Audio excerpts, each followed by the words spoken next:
Man lazimal istighfar, siapa yang banyak beristighfar, Allah berikan 4. Ja'alallahu lahu min kulli dhiqin makhraja, segala kesempitannya dilapangkan Allah, sempit hatinya dilapangkan Allah, sempit dadanya dilapangkan Allah.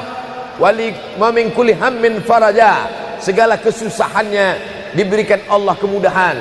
Susah rezekinya, susah hidupnya, susah pikirannya, susah urusannya, dimudahkan Allah. Wa razaqahu min haitsu la yahtasib, diberi Allah rezeki dari jalan yang tidak disangka-sangka, yang tidak diduga-duga, datang rezeki itu. Siapa yang menjanjikan? Nabi Muhammad SAW. Nabi bicara dari mana? Wa ma yantiqu 'anil hawa in huwa illa wahyun yuha. Dia bicara bukan mengikuti hawa nafsunya, melainkan dari wahyu yang dibawa oleh Jibril dari Allah Subhanahu wa taala. Memperbanyak istighfar. Yang keempat, wa ma kana Allahu mu'adzibahum wa hum yastaghfirun. Allah tidak akan menurunkan azab wa hum yastaghfirun selama mereka mampu beristighfar. Oleh sebab itu, kenapa tsunami tidak datang? Kenapa gunung tidak meletus? Kenapa air yang dari laut tidak naik ke darat? Kenapa tidak terjadi gempa bumi? Masih ada di Sidrap yang beristighfar. Masih ada orang yang bangun malam, salat sunat taubat menjelang subuh. Wabil ashari hum yastaghfirun. Menjelang azan subuh, di waktu sahur dia memperbanyak istighfar. Sependek-pendeknya astaghfirullah, agak panjang astaghfirullahalazim, lebih panjang astaghfirullahalazim alladzi la ilaha illa huwal hayyul qayyum wa atubu ilaih.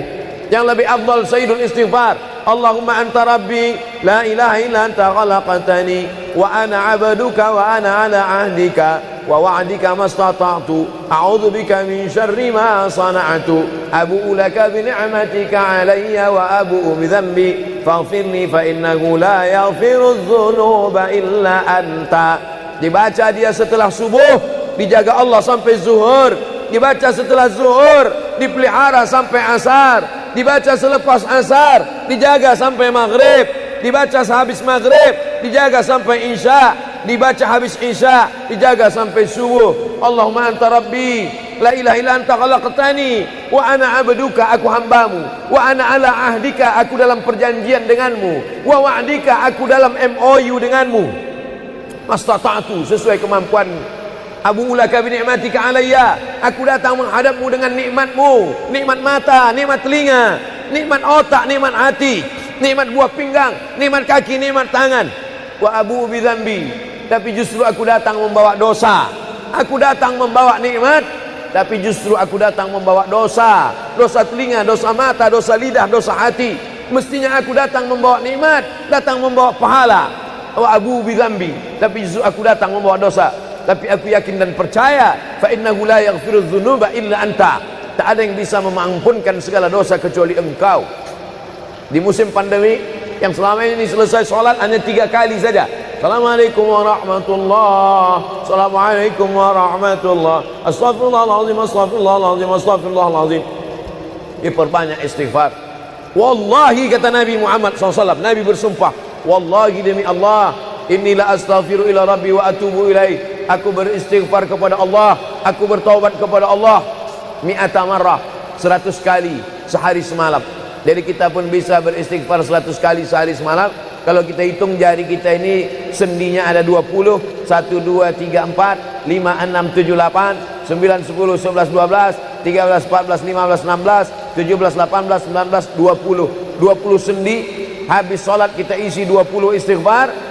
Habis subuh 20, habis zuhur 20, habis asar 20, habis maghrib 20, habis isya 20, ditambah doa 20, ditambah tahajud 20, ditambah witir 20, ditambah bangun tidur malam 20. Hanya sekali putaran tulang-tulang sendi. Kata Nabi, likulli sulama minkum sedekah, setiap tulang-tulang sendi ini mesti ada sedekahnya. Apa maksud sedekah tulang sendi? Sedekah orang kaya dengan uangnya, sedekah kita dengan sedekah tulang sendi. Astaghfirullahalazim, astaghfirullahalazim, astaghfirullahalazim, astaghfirullahalazim, astaghfirullahalazim.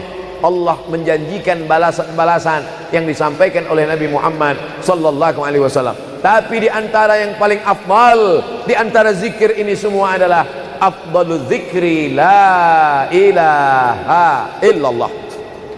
Tidak ada zikir yang paling afdal daripada la ilaha illallah. Maka kita baca la ilaha illallah, la ilaha illallah, la ilaha illallah, ditutup dengan kalimatu haqqin 'alaiha nahya, dengan itu kita hidup, wa 'alaiha namutu, dengan itu kita mati, wa bi'anu ba'su, dengan itu kita akan dibangkitkan di padang mahsyar. Hidupnya dengan la ilaha illallah, matinya dengan la ilaha illallah. Kenapa disebut hidupnya dengan la ilaha illallah? Karena waktu awal hidupnya ayahnya mengazankan ke telinganya, asyhadu an la ilaha illallah. Itulah makna alaiha nahya, dengan itu kita hidup. Kenapa disebut alaiha namutu, dengan itu kita mati? Karena matinya ditalqinkan ke telinga sebelah kanan, la ilaha illallah. Matinya pun dengan la ilaha illallah. Wa bi'anu ba'su, nanti dia dibangkitkan di padang mahsyar juga dengan kalimat la ilaha illallah. Tapi jangan lupa, orang yang hanya berkata la ilaha illallah tidak diakui Islamnya. Orang yang hanya berkata la ilaha illallah tidak diterima amalnya sebelum dia sepasang dengan Muhammadur Rasulullah. Oleh sebab itu maka solawat, apalagi hari ini hari Jumat, Sayyidul Ayyam, kata Nabi, perbanyaklah solawat pada hari Jumat. Allahumma salli ala Sayyidina Muhammad wa ala ali Sayyidina Muhammad. Allahumma salli ala Sayyidina Muhammad wa ala ali Sayyidina Muhammad. Allahumma salli ala Sayyidina Muhammad wa ala ali Sayyidina Muhammad. Khusus pada hari Jumat. Hari yang lain kita berselawat, tapi pada hari Jumat maka kita perbanyak solawat, solawat, solawat, solawat. Inna salatakum ma'rudatun alayya. Solawat kamu dari rumah kamu, dari tempat kamu bersolawat. Solawat orang sidrap dibawa ke Masjid Nabawi. Salawat orang sidrap dibawa ke makam Nabi.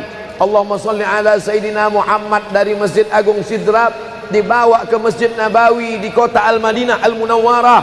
Lalu kemudian sahabat bertanya, kaifa salatuna ma'rudatun alaika wa qad arimta? Bagaimana salawat kami dibawa ke makammu padahal engkau sudah mati, meninggal dunia? Bukankah orang yang mati itu tidak hidup? Bukankah orang mati itu dimakan cacing tanah? Apa jawab Nabi? Innallaha harramal arda ajsadal anbiya. Allah mengharamkan tanah memakan jasad para nabi. Jadi sahabat Nabi itu rasional. Sahabat Nabi itu berpikir. Sahabat Nabi itu bukan hanya diam. Sahabat Nabi itu bukan hanya nerima saja. Sahabat Nabi itu bertanya, bagaimana mungkin salawat kami bisa dibawa ke makammu padahal kau sudah mati dimakan cacing tanah? Nabi menjawab, innallaha harramal arda ajsadal anbiya. Allah mengharamkan tanah memakan jasad para nabi. Hari Jumat, pagi Jumat, petang Jumat, malam Jumat, memperbanyak salawat lebih daripada hari biasanya. Allahumma salli ala Sayyidina Muhammad wa ala ali Sayyidina Muhammad. Membaca surat Al-Kahfi. Man qara'a surat Al-Kahfi yaumal jumu'ati. Siapa yang membaca surat Al-Kahfi hari Jumat, pagi Jumat, siang Jumat, sore Jumat, malam Jumat, adha'a lahu min nur. Allah berikan dia cahaya, pencerahan, terang pandangannya, terang matanya, terang pikirannya, terang hatinya. Kalau sudah gelap, kita suntuk. Makanya anak kecil tidak boleh mati lampu. Kalau ada anak kecil malam mati lampu, napasnya bisa sesak. Kenapa sesak? Sempit dadanya. Itu maknanya kalau Allah kasih kita terang cahaya karena membaca surat Al-Kahfi hari Jumat. Tapi jangan sampai menyuruh orang baca surat Al-Kahfi, ternyata yang ceramah ini belum baca surat Al-Kahfi. Bacalah surat Al-Kahfi. Ustaz sudah baca? Oh, saya ngajak aja. Enggak. Sebelum ceramah saya baca dulu. Malam Jumat, tadi malam. Habis sholat tahajud, duduk, baca surat Yasin, baca surat Al-Kahfi. Supaya waktu menyampaikannya plong. Karena kalau kita hanya menyuruh saja tidak mengamalkannya, terasa di dalam hati. Bacalah surat Al-Kahfi. Pembohong. Oleh sebab itu saya mengajak, tapi saya sudah baca duluan. Man qara'a surat Yasin lailatal Jum'ah.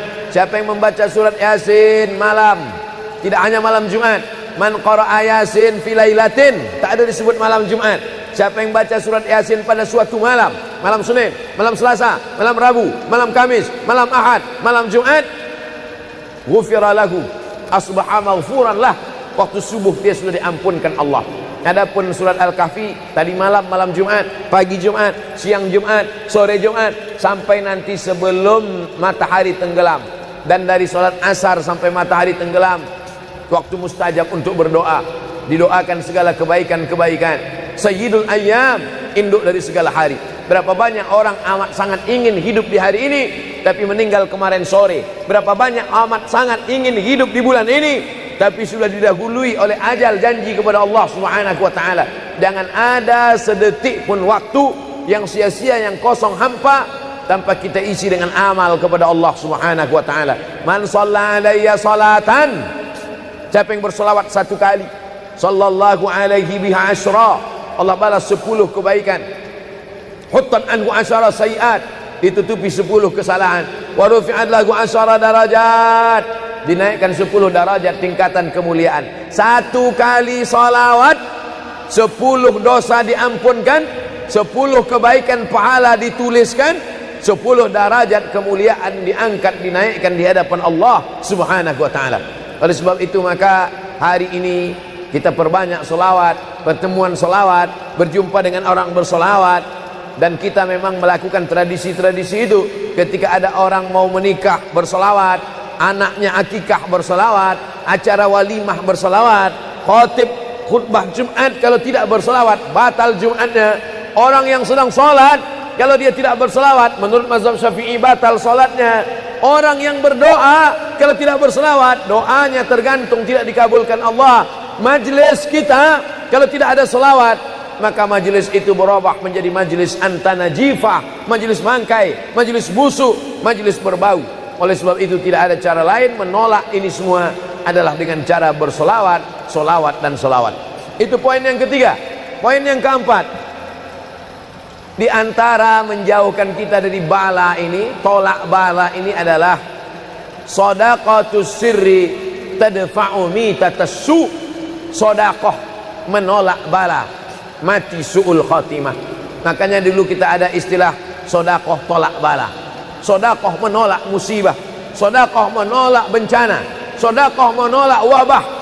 Oleh sebab itu maka yang selama ini biasa bersedekah kepada anak yatim, biasanya menyambut Ramadan, jangan lagi tunggu bulan Ramadan, datangi rumah anak yatim, makan mereka, sembako beras mereka, masukkan ke dalam karung 10 kilo, gula sekilo, minyak sekilo, susu saset, ikan sarden, masukkan, berikan.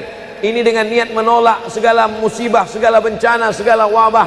Orang-orang yang mati itu kalau dia ditanya Allah Subhanahu wa taala, hai mayit, hai orang yang mati, seandainya ku kasih kau hidup lagi, mau apa tidak? Mereka amat sangat ingin hidup. Apa kata mereka? Kami ingin hidup. Laula akhartani ila ajalin qarib, kasihlah kami hidup ya Allah qarib, sebentar, sekejap, semenit, sedetik saja. Kalau aku kasih kau hidup, kau mau apa? Kata Allah.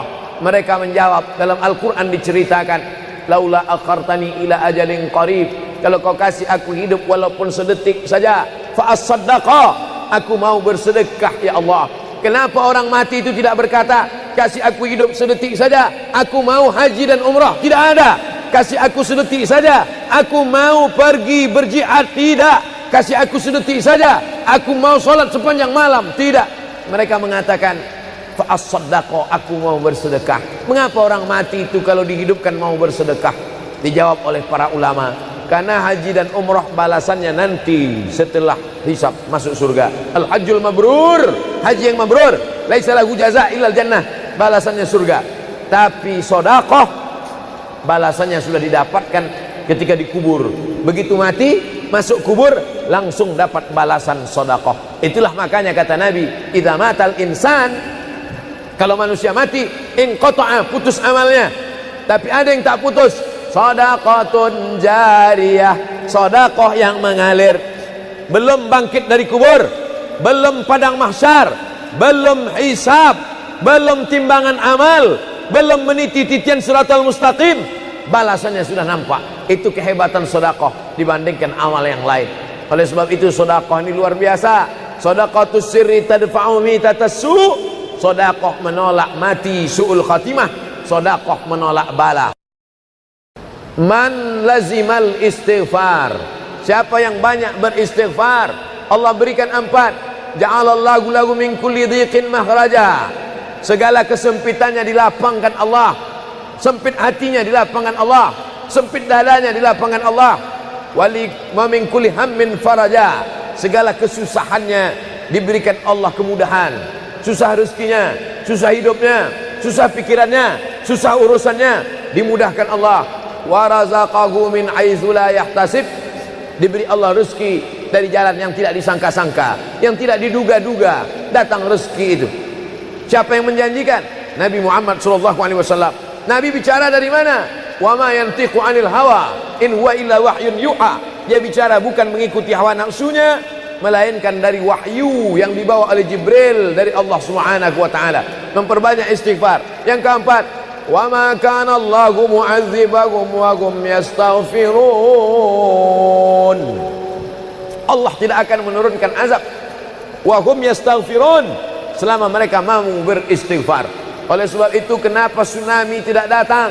Kenapa gunung tidak meletus? Kenapa air yang dari laut tidak naik ke darat? Kenapa tidak terjadi gempa bumi? Masih ada di Sidrap yang beristighfar. Masih ada orang yang bangun malam, salat sunat taubat menjelang subuh. Wabil ashari hum yastaghfirun. Menjelang azan subuh, di waktu sahur dia memperbanyak istighfar. Sependek-pendeknya astaghfirullah, agak panjang astaghfirullahalazim, lebih panjang astaghfirullahalazim alladzi la ilaha illa huwal hayyul qayyum wa atubu ilaih. Yang lebih afdal sayyidul istighfar, Allahumma anta rabbi la ilaha illa anta khalaqtani wa ana 'abduka wa ana 'ala 'ahdika wa wa'dika mastata'tu a'udzu bika min syarri ma sana'tu abu'u laka bi ni'matika 'alayya wa abu'u bi dhanbi faghfirli fa innahu la yaghfiru dzunuba illa anta. Dibaca dia setelah subuh, dijaga Allah sampai zuhur. Dibaca setelah zuhur, dipelihara sampai asar. Dibaca selepas asar, dijaga sampai maghrib. Dibaca sehabis maghrib, dijaga sampai isya. Dibaca habis isya, dijaga sampai subuh. Allahumma anta rabbi la ilaha illa anta khalaqtani wa ana 'abduka, aku hambamu, wa ana 'ala ahdika, aku dalam perjanjian denganmu, wa wa'dika, aku dalam MOU denganmu, mastata'tu, sesuai kemampuanmu. Abu ulaka bi ni'matika alayya, aku datang menghadapmu dengan nikmatmu, nikmat mata, nikmat telinga, nikmat otak, nikmat hati, nikmat buah pinggang, nikmat kaki, nikmat tangan. Wa abu bi dzambi, tapi justru aku datang membawa dosa. Aku datang membawa nikmat, tapi justru aku datang membawa dosa. Dosa telinga, dosa mata, dosa lidah, dosa hati. Mestinya aku datang membawa nikmat, datang membawa pahala. Wa abu bi dzambi, tapi justru aku datang membawa dosa. Tapi aku yakin dan percaya, fa innahu la yaghfiru dzunuba illa anta, tak ada yang bisa mengampunkan segala dosa kecuali engkau. Di musim pandemi yang selama ini selesai sholat hanya 3 kali saja. Assalamualaikum warahmatullah, assalamualaikum warahmatullah, astaghfirullahaladzim, astaghfirullahaladzim, astaghfirullahaladzim. Diperbanyak istighfar. Wallahi, kata Nabi Muhammad SAW, Nabi bersumpah, wallahi demi Allah, inilah astaghfiru ila rabbi wa atubu ilaih. Aku beristighfar kepada Allah, aku bertaubat kepada Allah mi'ata marrah, 100 kali sehari semalam. Jadi kita pun bisa beristighfar 100 kali sehari semalam. Kalau kita hitung jari kita ini sendinya ada 20, 1, 2, 3, 4, 5, 6, 7, 8, 9, 10, 11, 12, 13, 14, 15, 16, 17, 18, 19, 20. 20 sendi. Habis sholat kita isi 20 istighfar. Habis subuh 20, habis zuhur 20, habis asar 20, habis maghrib 20, habis isya 20, ditambah doa 20, ditambah tahajud 20, ditambah witir 20, ditambah bangun tidur malam 20. Hanya sekali putaran tulang-tulang sendi. Kata Nabi, likulli sulama minkum sedekah, setiap tulang-tulang sendi ini mesti ada sedekahnya.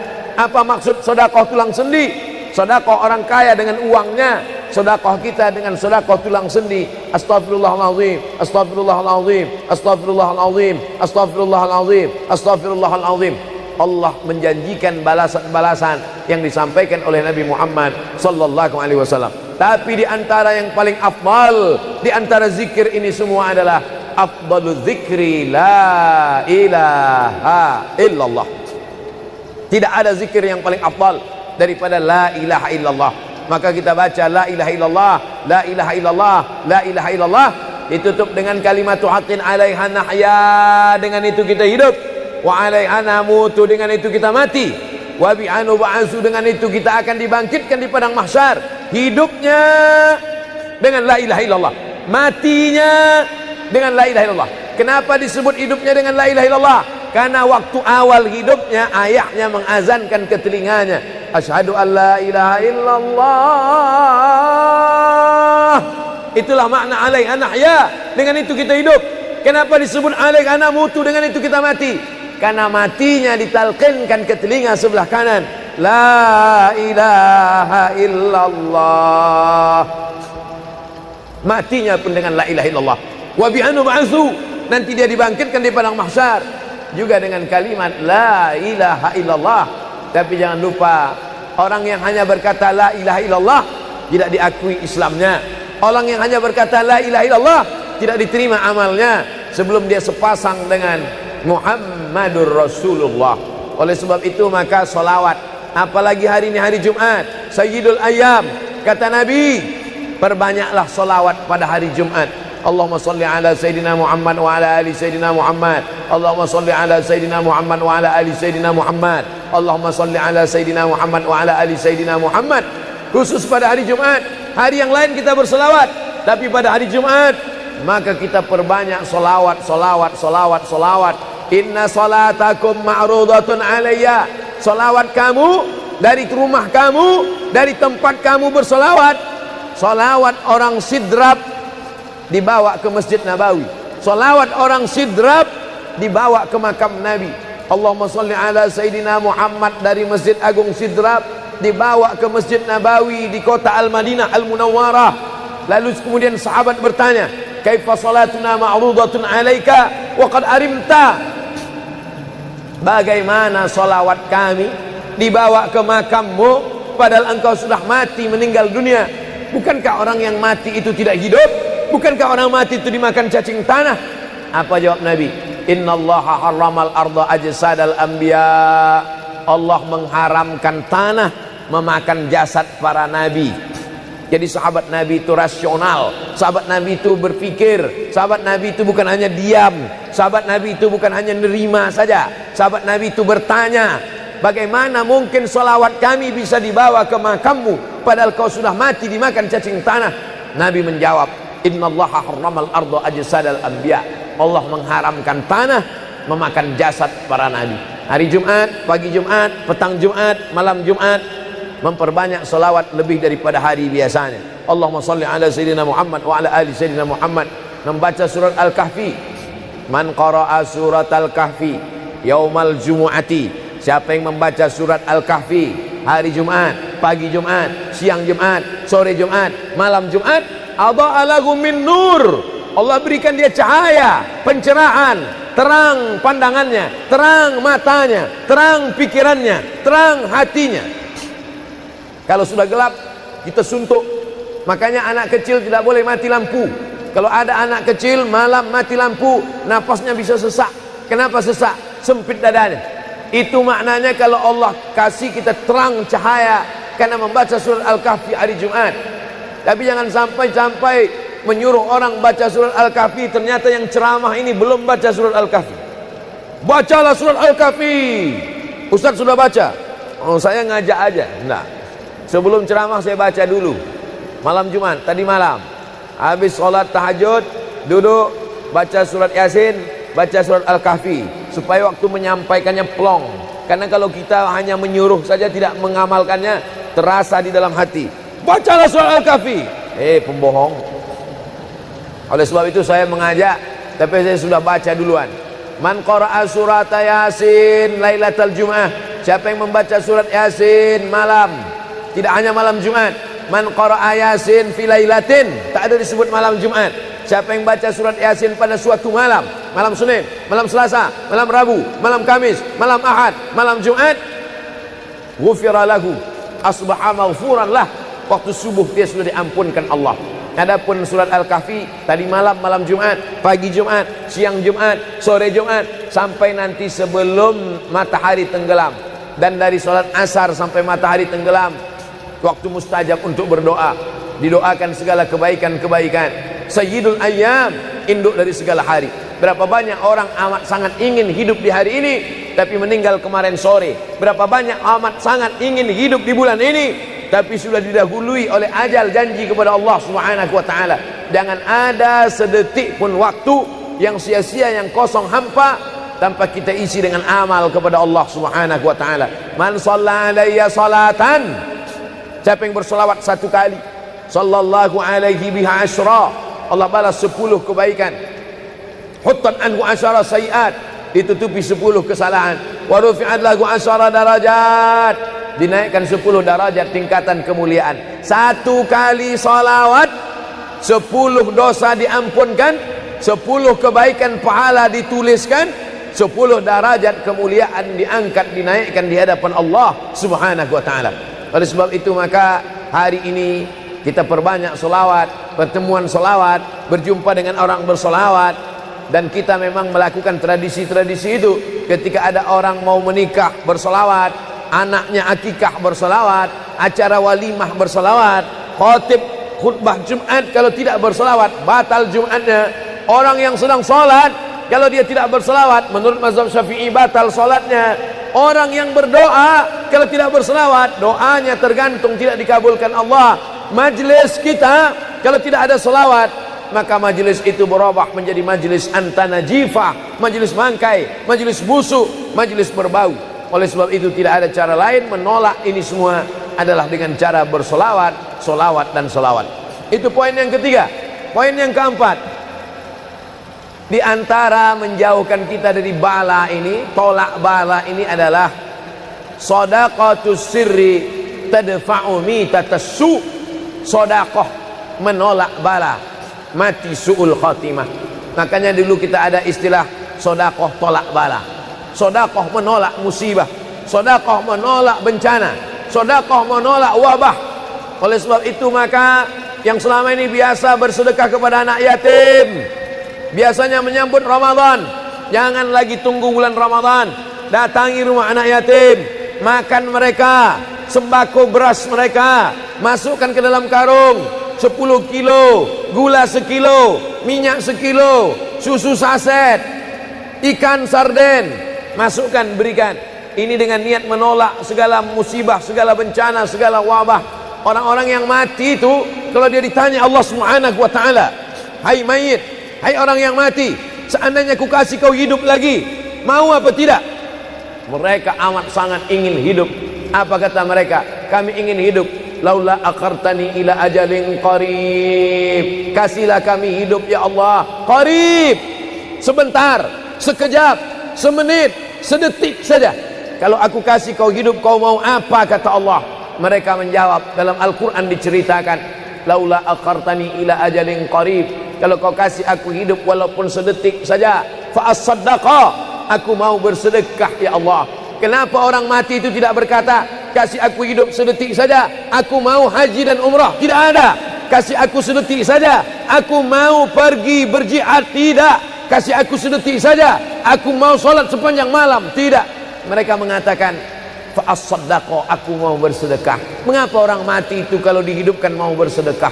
Dijawab oleh para ulama, karena haji dan umrah balasannya nanti setelah hisab masuk surga. Al-hajjul mabrur, haji yang mabrur, laisa lahu jaza' illal jannah, balasannya surga. Tapi sedekah balasannya sudah didapatkan ketika dikubur. Begitu mati, masuk kubur, langsung dapat balasan sedekah. Itulah makanya kata Nabi, idza matal insan, kalau manusia mati, inqata'a, putus amalnya. Tapi ada yang tak putus, shadaqatun jariyah, sedekah yang mengalir. Belum bangkit dari kubur, belum padang mahsyar, belum hisab, belum timbangan amal, belum meniti titian siratal mustaqim, balasannya sudah nampak. Itu kehebatan sedekah dibandingkan amal yang lain. Oleh sebab itu sedekah ini luar biasa. Shadaqatus sirri tadfa'u mitatassu, sedekah menolak mati su'ul khatimah, sedekah menolak bala. Alhamdulillah, Allahumma salli ala Sayyidina Muhammad wa ala ali Sayyidina Muhammad.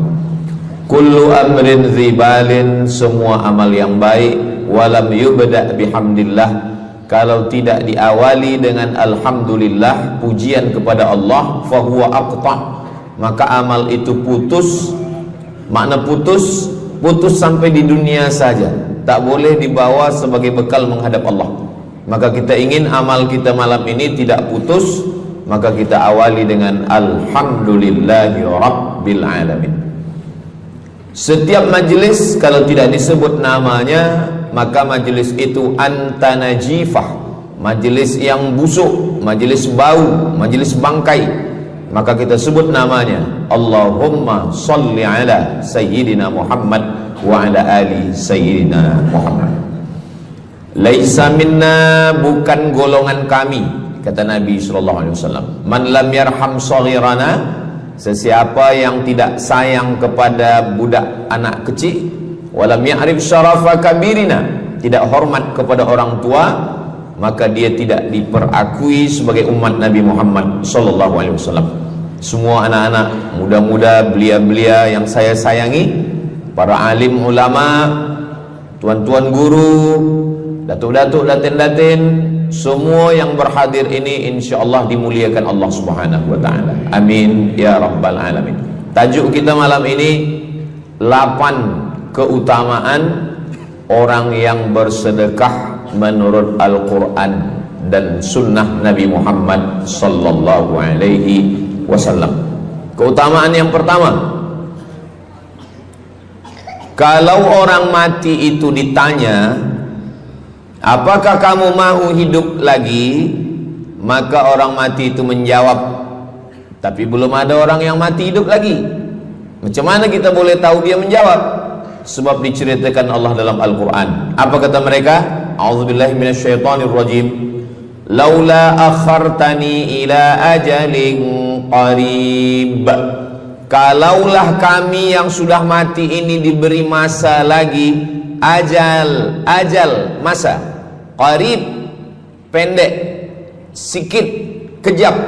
Kalaulah kami boleh dibagi masa hidup lagi walaupun sikit, walaupun kejap, apa yang ingin mereka lakukan? Fa as-saddaqa, kami ingin bersodaqah. Mereka tak ada kata, kalaulah kami boleh hidup lagi, kami ingin jihad. Tak ada. Kalau boleh hidup lagi, kami ingin pergi haji. Tak ada.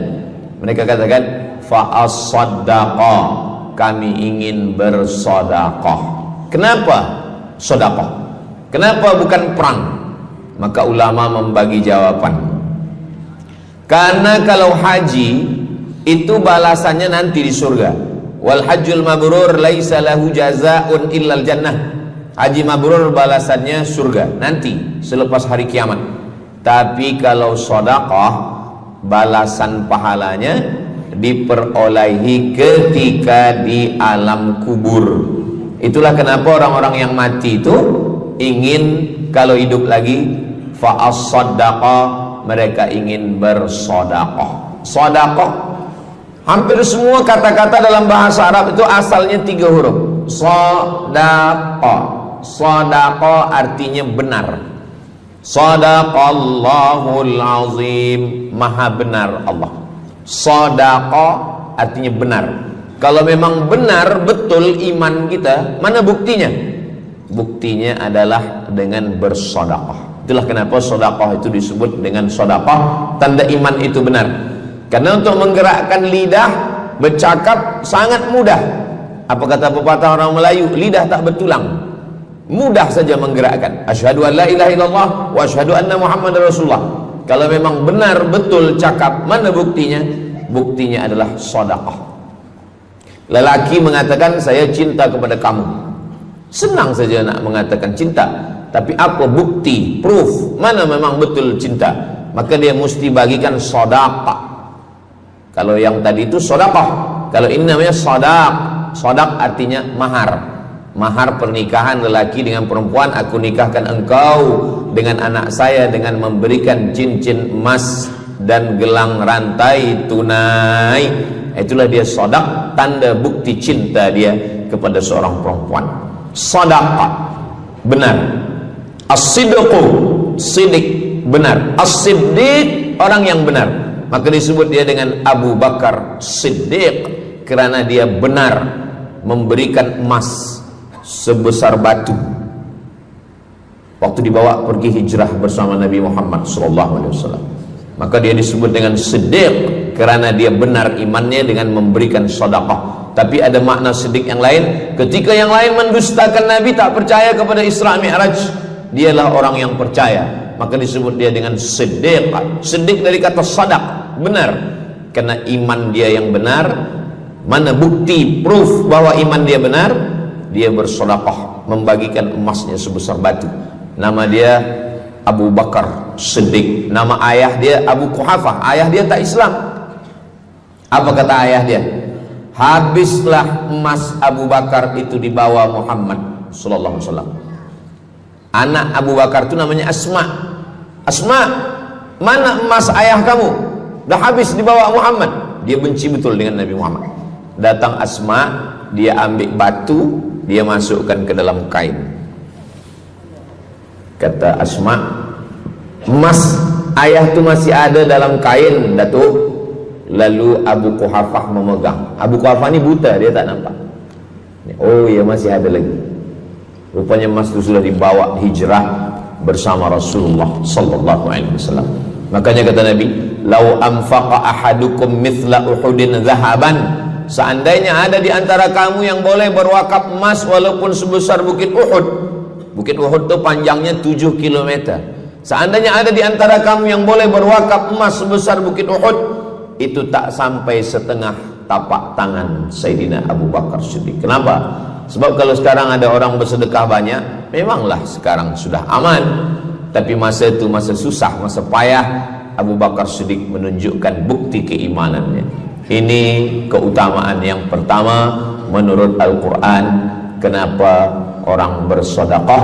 Kerana orang-orang mati, kalau dia boleh bagi tambah umur hidup lagi, mereka berkata, fa'as-saddaqa, kami ingin bersedekah. Itu yang pertama.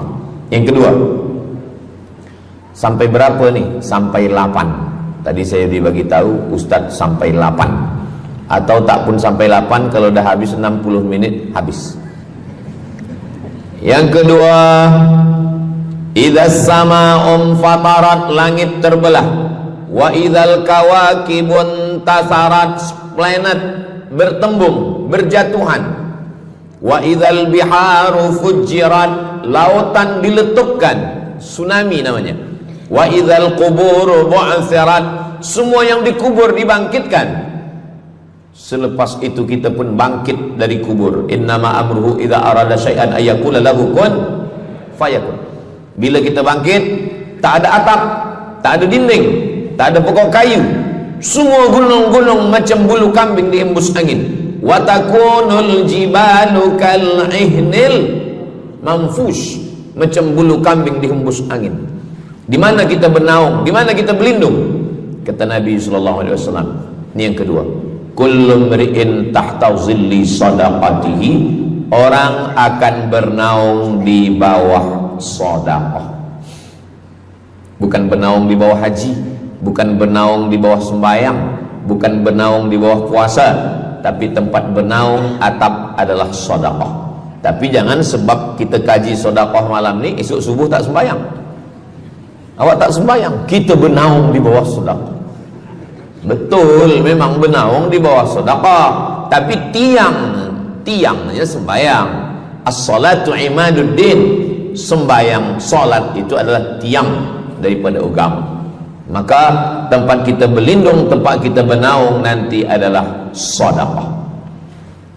Ada yang tenggelam kerana peluh saking panasnya, ada yang tenggelam kerana peluh sampai ke lutut, ada sampai ke pinggang, ada sampai ke leher, ada yang tenggelam habis. Tapi ada orang yang merasa sejuk, selesa. Kenapa? Kullu mri'in tahta zilli sadaqatihi, orang akan bernaung di bawah sedekah. Orang-orang yang membina masjid, macam mana mahalnya masjid, jutaan ringgit, maka ketika dia mati menghadap Allah Subhanahu wa taala, semua kepanasan, semua terik matahari sejengkal dari ubun-ubun kepala, tapi ada orang yang tahta zilli sadaqatihi, dia akan bernaung di bawah sedekah.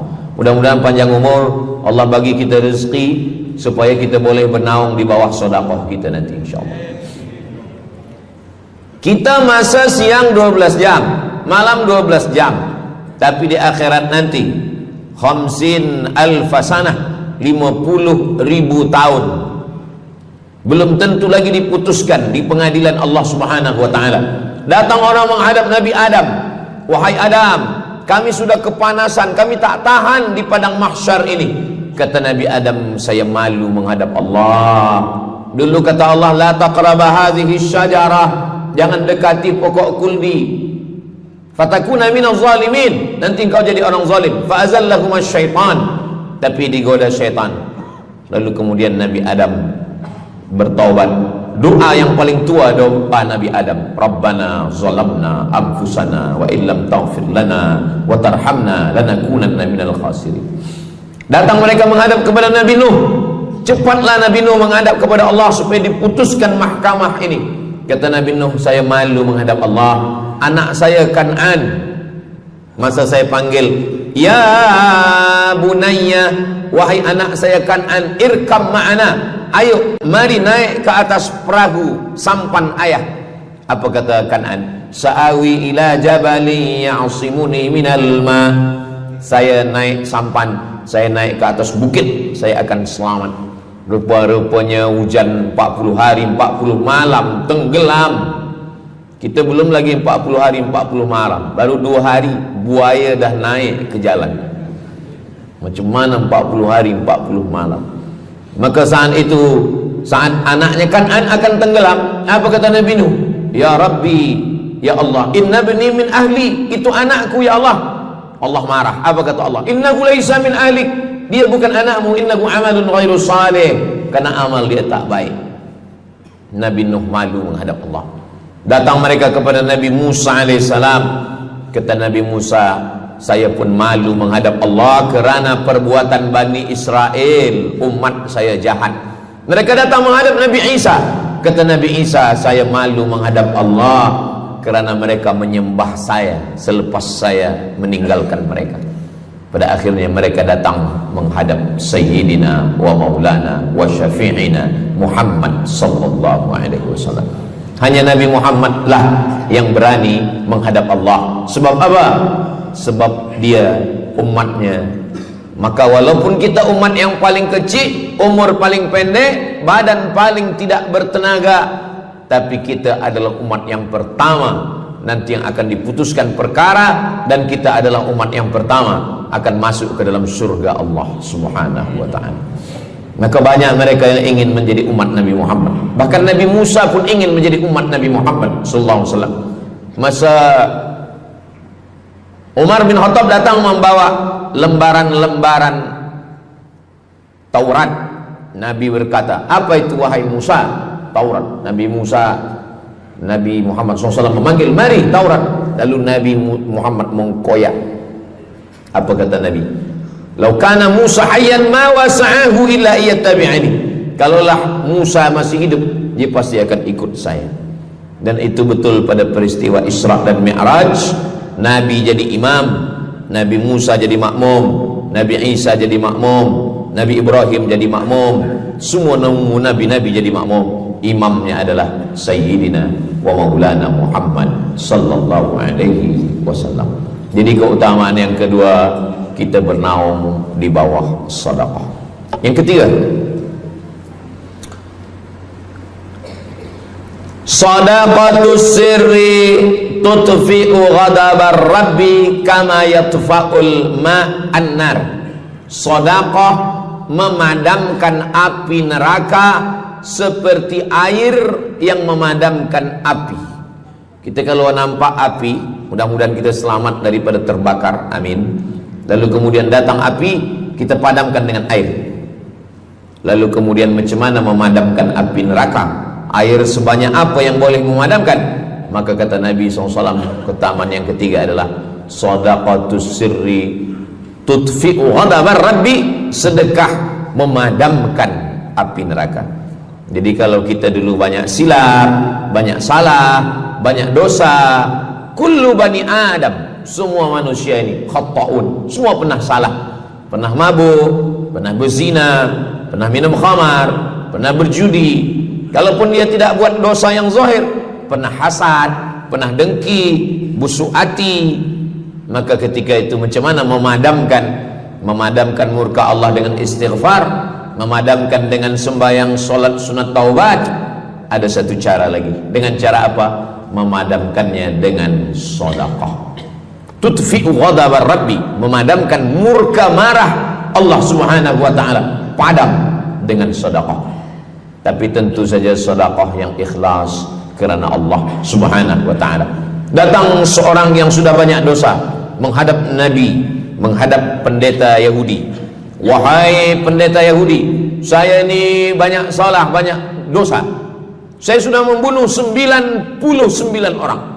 Apakah mungkin Tuhan mengampunkan dosa saya? Kata pendeta Yahudi, Tuhan tidak mengampuni dosa kamu kerana kamu sudah membunuh. Dia cabut pisau dia. Kalau begitu, kamulah yang ke-100. Dia dah bunuh 99. Itu maka saya takut juga kalau datang orang, Ustaz Somad, apakah Allah mengampuni dosa saya? Apa dosa kamu? Membunuh orang. Ayo Allah ampunkan dosa. Faqtulu anfusakum, bunuhlah diri kamu. Surat Al-Baqarah. Bunuhlah diri kamu.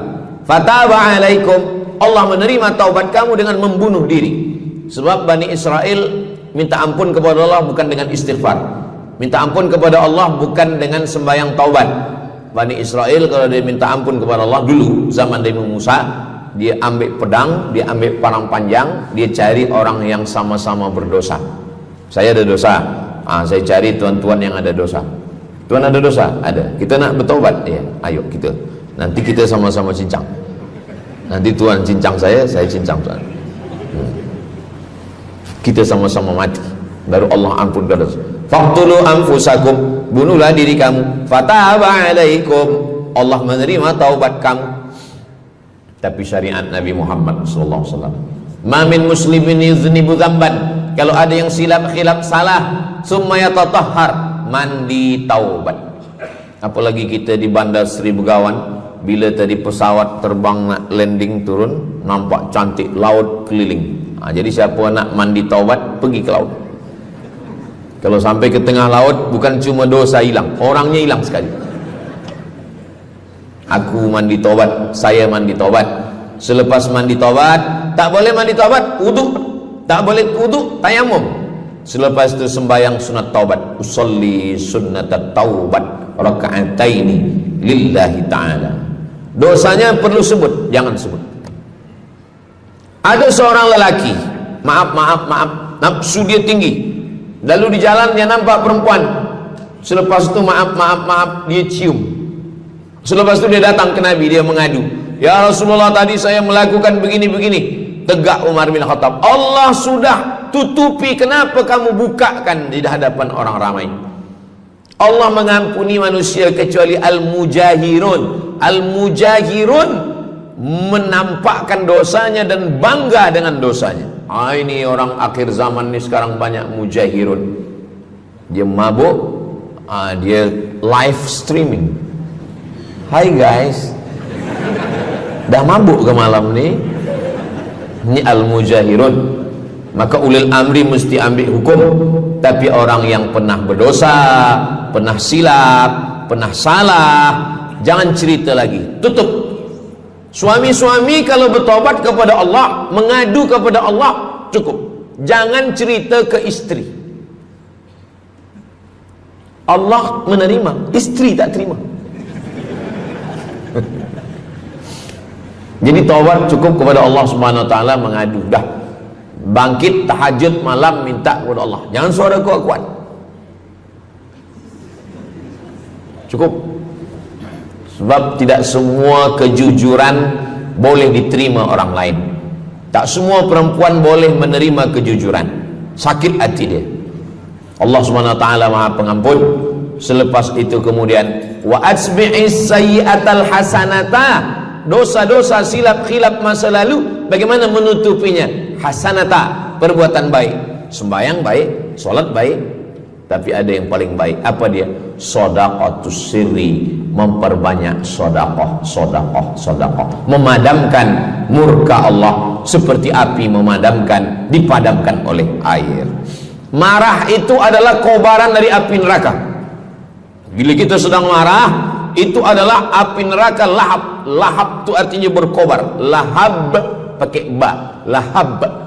Sebab saya pernah juga lalu di satu jalan, ada rumah makan, restoran Abu Lahab, pakai P, lahab, mungkin lahab, makan lahab. Allah Subhanahu wa taala memadamkan murkanya. Inna rahmati sabaqat ghadabi, rahmatku lebih cepat daripada murkaku. Memang Allah marah, tapi ketika dia berbagi kepada orang lain, dia tutupi dosanya di masa yang lalu. Syarat taubat 3. Yang pertama, an-nadamu fil qalbi, menyesal dalam hati. Yang kedua, al-iqraru bil lisani, nyatakan dengan lisan, astaghfirullahalazim.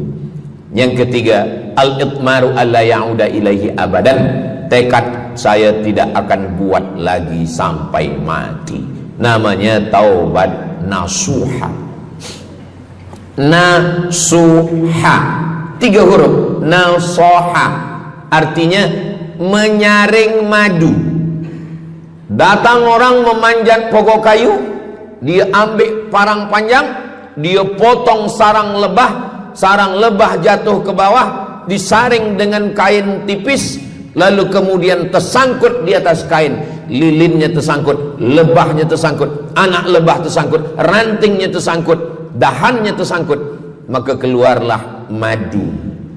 Itu bahasa Arabnya namanya nasuha. Apa makna nasuha? Menyaring dosa-dosa sehingga yang tinggal hanya amal soleh, yang sampah-sampah tersangkut. Sekarang susah nak minum madu yang asli, banyak palsu. Macam mana Ustaz, saya ni suka spesihat minum madu. Apa tanda madu ni asli? Bawa pulang ke rumah. Kalau istri marah, itu asli.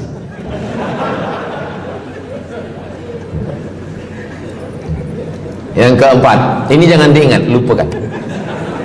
Yang keempat, apa itu keutamaan sedekah? Kata Nabi sallallahu alaihi wasallam, as-sadaqatu, sedekah itu tadfa'u mitatas su', menolak mati su'ul khatimah. Tak ada guna amal elok baik kalau mati dalam keadaan su'ul khatimah. Kita selalu berdoa, Allahumma khtim lana bihusnil khatimah. Maka cara untuk menolak mati su'ul khatimah ini adalah dengan cara sedekah. Banyak orang mati husnul khatimah, bukan ulama, meninggal di dalam Masjidil Haram sedang pakai ihram, selepas tawaf di belakang makam Ibrahim ketika sedang sujud terakhir. Itulah mati yang paling indah. Dalam wudhu sedang sembahyang, di sujud terakhir dalam tanah haram, dalam Masjidil Haram, di belakang makam Ibrahim. Meninggal, dibawa jenazah balik. Orang datang bertanya kepada ibunya, dia masih pemuda belia, apakah dia ulama? Dia bukan ulama. Kenapa dia mulia betul? Apakah dia pernah perang ke Palestina? Tidak. 2-3 hari selepas itu datang satu perempuan membawa budak kecil. Kamu siapa? Kami adalah orang yang tiap bulan dapat kiriman beras, minyak dan makanan dari pemuda ini. Saya maaf, seorang janda, ini anak-anak saya, dan dia selalu bagikan uang dia untuk makankan. Jadi nanti kalau ada orang meninggal, tiba-tiba selepas itu datang janda membawa anak, itu tanda husnul khatimah. Sebab dia belum nikah, dia masih lajang. Allah ingin menunjukkan bahwa kalau engkau berbuat sedekah, maka Allah Subhanahu wa taala memberikan keutamaan husnul khatimah. Bukan setakat diselamatkan dari su'ul khatimah, tapi mendapatkan husnul khatimah. Ada seorang dari Maghribi, dari Maroko, Mesir, Libya, Tunisia, Algeria, Maghribi. Orang Maghribi ini bermimpi. Dalam mimpinya dia berjumpa dengan Nabi Muhammad SAW.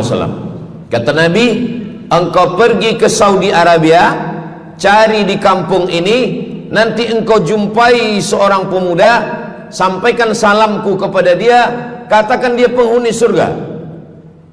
Malam pertama mimpi, iya ke? Tidak ke? Jangan-jangan syaitan. Tak betul. Malam kedua mimpinya sama. Engkau pergi ke Saudi Arabia, datangi kampung ini, jumpai seorang pemuda namanya si fulan, bagi tahu ke dia, salamku untuk dia, sampaikan kepada dia bahwa dia penghuni surga. Nah, 2 kali. Ini udah agak kuat. Tunggu 3 kali, sampai 3 malam mimpinya sama. Akhirnya orang Maghrib ini terbang dari Casablanca sampai ke Jeddah. Dari Jeddah dia cari kampung yang disebut dalam mimpi. Sampai itu dia cari pemuda. Adakah di kampung ini seorang pemuda namanya si fulan? Betul. Dia tengok, biasa saja. Bukan ulama, bukan macam Musa Abdul Somad. Tak mungkin mimpi salah 3 kali betul-betul. Lalu disampaikan kepada dia, fulan, saya 3 malam bermimpi Rasul SAW menyampaikan salam kepada engkau. Assalamualaikum. Kata Nabi, engkau adalah penghuni surga. Dia pun terkejut. Saya bukan ulama, saya orang biasa. Apa amal kamu? Sembahyang saya biasa saja, puasa sunat saya biasa saja. Hanya saja saya tak pernah menyimpan hasad dendam, dan saya selalu membagikan uang kepada fakir miskin, anak yatim dan du'afa. Selepas mendapatkan itu dia pun menangis, dia pun bersedih karena dia merasa dia tak layak dicintai, karena dia masa banyak silap, banyak salah. Rupanya rahmat Allah itu turun bukan kepada orang yang alim tapi sombong, bukan kepada orang yang kaya tapi takbur, tapi kepada orang yang hatinya hancur berkeping karena takut kepada Allah Subhanahu wa ta'ala. Selepas itu dia pun meninggal dalam keadaan husnul khatimah setelah mendapatkan janji dari Rasulullah sallallahu alaihi wasallam. Apa maknanya? Bahwa kalau kita tak boleh sembahyang sampai tegak lutut bengkak, kalau kita tak tergolong orang yang rajin puasa sunat berhari-hari, kalau kita bukan orang yang kuat berjihad fisabilillah, maka carilah satu pintu. Pintu itu bernama babus sedekah. Karena banyak yang sudah melaluinya dan mereka dimuliakan Allah, diselamatkan daripada su'ul khatimah. Yang keberapa? Kelima. Saya sebetulnya ingat, saya nak cuba aja. Kalau jamaah masih ingat, itu maknanya mereka masih konsen lagi, masih sedar. Kalau dah terserah Ustaz lah nama berapa, kami pun dah tak balik dalam. Yang kelima, dawu mardakum bis sadaqah. Yang kelima, dawu mardakum bis sadaqah. Obati orang yang sakit di antara kamu dengan sedekah. Datang seorang lelaki yang lututnya bernanah menemui Imam Abdurrahman ibnu Mahdi. Wahai Imam Abdurrahman bin Mahdi, lutut saya ini bernanah, tak sihat-sihat. Kata Imam Abdurrahman bin Mahdi, saya ingat satu hadis Rasulullah, dawu mardakum bis sadaqah. Cuba engkau cari kampung yang di kampung itu tak ada air, kamu buat perigi. Perigi. Di kampung saya namanya perigi. Lalu dia pun pergi ke kampung yang tak ada air, dia galikan perigi. Selepas itu sehari, 2 hari, 3 hari, sepekan, sebulan, lutut dia sihat kering. Dia datang lagi kepada Imam Abdurrahman ibnu Mahdi. Alhamdulillah Imam Abdurrahman ibnu Mahdi, lutut saya sudah sihat. Apa hubungan lutut dengan sedekah? Rupanya setiap orang yang mengambil air untuk minum, untuk berwudu, untuk mandi, untuk memasak, selepas itu mereka berdoa, ya Allah, berikanlah kebaikan kepada orang yang sudah membagikan air ini. Ad-du'a silahul mu'min, doa senjatanya orang beriman. Kisah ini ada dalam kitab Sa'ah wa Sa'ah, Ajaib wa Taraif. Semua ada saatnya. Beberapa kisah-kisah yang ajaib diceritakan oleh Syekh Abu Amr al-Misri dalam judul buku Sa'ah wa Sa'ah Gharaib wa Taraib. Sudah diterjemahkan ke dalam bahasa Melayu, judulnya Semua Ada Saatnya. Nama penerjemahnya Abdul Somad. Boleh dicari di google.com. Semua ada saat. Lalu kemudian saya sampaikan hadis ini di masjid. Dawu mardakum bis sadaqah. Obatilah orang yang sakit di antara kamu dengan sedekah. Selepas itu saya turun dari masjid, saya pergi ke kereta, di parking, datang seorang jamaah. Memang yang Ustaz sampaikan tadi betul. Kata saya, memang betul. Takkan saya sampaikan tak betul? Apa maksud awak? Betul. Istri saya kena sakit kista sebesar duit di dalam, maaf, rahim dia. Kata doktor, ini mesti diambil. Kalau tidak dia makin besar, makin besar. Tapi kalau diambil, dicabut, operate, nanti akan, maaf cakap, tercabut rahim sekali. Dan kalau rahim tercabut, maka nanti tidak boleh mengandung. Mendengar itu istrinya menangis. Suaminya tersenyum. Yang senyum budak kecil pula. Lalu kemudian rupanya istri dia tahu tentang hadis Nabi. Dawu mardakum bis sadaqah. Obatilah orang yang sakit dengan bersedekah. Maka dia pun bersedekah, bersedekah, bersedekah, bersedekah. Selepas itu mereka pergi lagi medical check up ke hospital. Sampai di hospital dicek USG, rupanya kista itu makin kecil, kecil, kecil, kecil dan hilang. Doktor tu pula bertanya balik, awak makan apa? Saya makan nasi, kata dia. Minum apa? Minum teh tarik. Saya amalkan hadis Nabi Muhammad SAW, dawu mardakum bis sadaqah. Kata doktor, awak tak perlu operate dan ini tidak perlu dibelah dan rahim awak masih boleh mengandung. Istrinya tersenyum, lakinya pula menangis. Begitulah Allah Subhanahu wa taala. Syekh Abu Amr Al-Misri bercerita tentang seorang perempuan di Saudi Arabia. Dia pergi ke Amerika. Kata doktor di Amerika, kamu sudah balik ke rumah, makan kenyang, tidur lelap. Nanti kalau puan-tuan pergi hospital, lalu dokter bercakap, balik ke rumah, makan kenyang, tidur lelap. Itu maknanya malaikat maut dah dekat. Tak ada obat. Maka dia pun balik ke Saudi Arabia, dia ambil harta dia, dia sedekah, dia sedekah, dia sedekah, dia sisa dia bagikan baki sikit untuk ahli waris.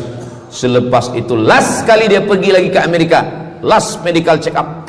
Apa kata doktor di Amerika? Kami sudah cek, kamu sihat wal afiat. Banyak sekali orang-orang yang diberikan Allah Subhanahu wa taala keutamaan dengan sedekah, mukjizat bahwa Nabi SAW sudah meninggal dunia, tapi mukjizatnya masih ada sampai akhir zaman ini. Di antaranya adalah dawu mardakum bis sadaqah, obatilah orang yang sakit di antara kamu dengan bersedekah. Yang ketujuh, yatsba'ul mayyita salasun, yang mengiringi mayat orang mati ke liang lahat ada tiga.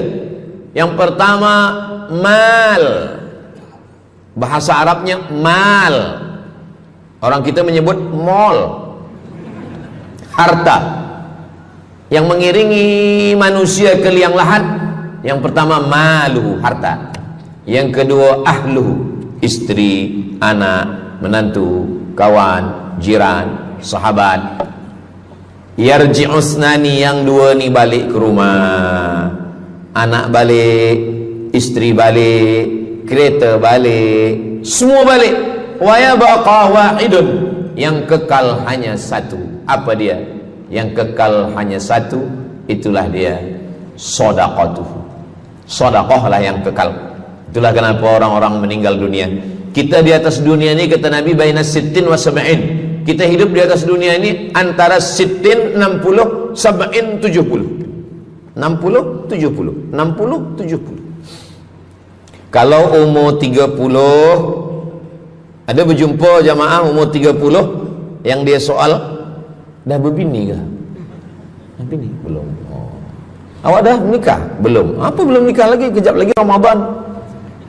Takkan jaga subuh? Macam mana nak sembahyang? Macam mana nak sahur? 30. Bila 40, soalan sudah berubah. Saya ni diabetes, saya ni kolesterol, saya ni. Bila masuk 50, dah mula tanya, saya ni rabun, tak nampak lagi. Bini pun kadang tak nampak. Bini orang nampak. Bila 60, mendengar tazkirah Ustaz Somad, kunci satu, jangan tersinggung. Ada beberapa jamaah tersinggung, balik meninggal. Bukan kerana tersinggung, memang ajal dah sampai. Jadi, Ustaz umur berapa? Saya lahir 18 hari bulan Mei 1977. Umur rasa 27. Umur ini bukan masalah angka, tapi masalah rasa. Semua yang hadir uban. Semua yang hadir banyak uban. Semua yang hadir malam ini muda. Mana muda lagi Ustaz? Kami dah tua. Ini bukan orang tua. Ini orang tua yang terjebak di tubuh pemuda. Ini semua pemuda-pemuda. Siapapun yang sembahyang ke masjid, siapapun yang berjamaah, maka dia muda. Siapapun yang tidur di rumah tak sembahyang, dia sudah tua. Lautan kan kuseberangi, gunung kan kudaki, masjid kulalui. Ini orang tua semua. Jadi tua dan muda itu bukan masalah usia, bukan masalah umur, tapi masalah perasaan kita. Saya kalau ditanya orang, umur Ustaz berapa? Qamariyah apa Syamsiah? Muharram Safar apa Januari Februari? Jadi masalah umur ini insyaallah kita semua dibagi Allah kesihatan. Amin ya rabbal alamin. Yang sakit-sakit diangkat Allah penyakitnya. Amin. Jadi kata Nabi SAW, semuanya tinggal, wa yabqa wahidun, yang tinggal hanya satu, wa amaluhu, di antara amal adalah sedekah. Itu yang ketujuh. Nabi meninggal umur 63 tahun. Abu Bakar Siddiq 63 tahun. Imam Syafi'i lahir 150, meninggal 204. Imam Syafi'i lahir di Gaza, Palestina. Semoga Allah menolong saudara kita di Palestina. Imam Syafi'i lahir di Palestina, di Gaza 150 Hijrah. Meninggal di Fustat, Kahirah, Mesir 204. Imam Syafi'i umurnya hanya 54 tahun. 50 muda. Tapi Imam Syafi'i berada di alam barzah 204, sekarang sudah 1447, 1447 tahun. Apa maknanya? Berarti Imam Syafi'i di alam kubur sudah 1200 tahun. Soalan, lebih lama di atas tanah atau di dalam tanah? Lebih lama di alam barzah. Di alam rahim 9 bulan 10 hari.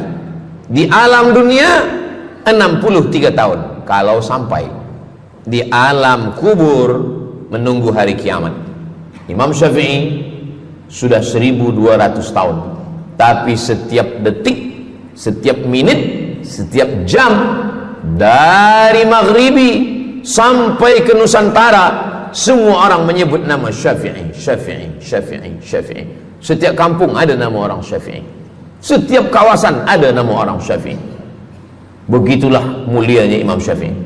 Kita, seandainya kita mati, berapa lama lagi kita di alam barzah? Dulu ada yang mengatakan kiamat 2012, rupanya tak jadi. Kan ada filmnya, kiamat 2012, Steven Spielberg. Tak jadi. Yas'alunaka 'anis sa'ati ayyana mursaha. Mereka bertanya kepadamu tentang hari kiamat. Qul, katakan, la ya'lamuha illa hu. Yang tahu hanya Allah Subhanahu wa ta'ala. Pikirkan, kalau kita mati, apa yang akan mengalir? Rumah kita dijual anak kita, dibagi-bagi kepada ahli waris. Kereta kita dijual semuanya. Tapi orang yang membina masjid di Brunei Darussalam, masjid dah cantik-cantik, besar-besar, elok-elok. Tadi kami cerita tentang Muslim yang ada di Kamboja, yang ada di Vietnam, yang ada di Myanmar, kesusahan, kepayahan, yang ada di Palestin. Itu kalau kita tolong, mengalir sampai hari kiamat. Kita fikirkan apa yang akan mengalir selepas kita mati menghadap Allah Subhanahu wa ta'ala. Di antara yang pasti mengalir, anak belum tentu. Waktu kita hidup dia soleh, selepas kita mati dia stres. Na'udzubillah. Mudah-mudahan anak-anak kita semua anak-anak yang soleh-soleh. Tapi yang pasti adalah sedekah. Maka kita siapkan sedekah menolong agama Allah Subhanahu wa ta'ala. Yang ke-8, kata Nabi SAW, idza matal insan, hadisnya ada dalam Sahih Muslim. Idza matal insan, ada orang yang membaca hadis ini idza mata ibnu Adam. Idza mata ibnu Adam itu tarjamah, bukan bunyi teks. Bunyi teksnya idza matal insan, kalau manusia mati, inqata'a, putus. Tapi banyak yang salah faham tentang hadis nih. Kamu malam ni tak ada buat kenduri orang mati, tak ada baca doa, tak ada baca yasin, tak ada baca tahlil. Idza matal ibnu Adam, kalau manusia sudah mati, putus. Jangan kirim-kirim doa lagi. Banyaklah soalan ke saya, Ustaz Abdul Somad, ya, macam mana kalau orang sudah mati tak ada anak, lalu siapa yang mendoakan dia? Kata saya, yang mendoakan dia saya. Allahumma ighfir lahu warhamhu wa'afihi wa'fu anhu. Siapa yang akan bacakan Al-Fatihah untuk dia? Saya akan bacakan Al-Fatihah. Saya tengok muka dia macam ragu. Dia tak percaya Fatihah ini sampai. Siapa yang tak percaya Fatihah sampai, saya tak marah. Sebab ni masalah yang ghaib. Siapa yang tak percaya Yasin itu sampai, siapa yang tak percaya Fatihah itu sampai, saya tak marah. Bagi saja nama semua, lengkap dengan bin. Nanti bila mati saya kirim. Bila tak sampai, cepat-cepat bagi tahu. Idza matal insan, kalau manusia mati, inqata'a amaluhu, yang putus tu amal dia, amal yang mati itu. Misal ini ada orang mati, namanya Abdul Somad. Jika saya sebut nama lain tersinggung pula. Ada orang mati namanya Abdul Somad. Idza matal insan, kalau Abdul Somad ni mati, inqata'a amaluhu, maka yang putus tu amal dia. Amal Abdul Somad ni yang putus. Amal orang Brunei untuk Abdul Somad putus atau tak putus? Tidak putus. Datang berita, mereka tengok di Instagram Abdul Somad, Ustadz Abdul Somad Official. Bagi yang belum follow, cepat follow. Dapat berita, Ustadz Somad sudah meninggal. Orang Bandar Seri Begawan, semua orang Brunei mengirimkan Al-Fatihah, mereka sholat ghaib. Sampai apa tak sampai? Sampai. Jadi makna yang putus itu apa maknanya? Amal dia putus. Amal orang mati ini putus. Amal orang hidup kepada yang mati tak putus. Saya bilang sekali lagi, yang putus itu amal orang mati. Amal orang mati putus. Apa maksud amal orang mati putus? Kepada muslimin muslimat, sila datang ke masjid yang akan membagi tazkirah almarhum Abdul Somad. Itu mana? Putus. Mana boleh tazkirah lagi? Orang mati itu amalnya putus, tapi amal orang hidup untuk orang mati tidak putus. Kalau memang putus, kenapa ada amalnya yang tak putus?